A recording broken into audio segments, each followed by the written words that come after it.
21 মাস পর জাতীয় দলে করতে নতুন শুরুর অপেক্ষায় বেলজিয়াম।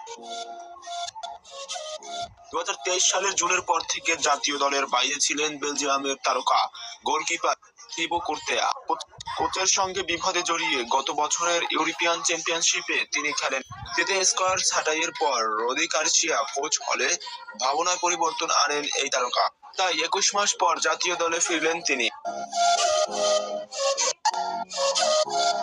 উয়েফা নেশনস লিগের প্লে অফ ম্যাচ ইউক্রেনের বিপক্ষে 2 লেগের ম্যাচের জন্য বেলজিয়ামের 26 সদস্যের দলে ডাক পেয়েছেন কুর্তেয়া। শুক্রবার 14 মার্চ প্রথমবারের মতো দল ঘোষণা করেন গার্সিয়া। সেখানে যে 4 জন গোলকিপার রাখা হয়েছে তাতে গাস্তেলাস নেই। গত সপ্তাহে বেলজিয়ান সংবাদ মাধ্যম সোভিনফো জানিয়েছেন জাতীয় দলের সব খেলোয়াড় কুর্তেয়ার ফেরার পক্ষে নেই। গার্সিয়া যে সেটাও জানেন না, বোঝা গেল তার কথাতেই। তিনি বলেন, দলের নির্দিষ্ট একটি অংশের সঙ্গে আমরা কথা বলবো। নেতৃত্বে স্থানীয় যারা একবার বলার পর আরো বলবো, নতুন অধ্যায়ে সময় হয়েছে।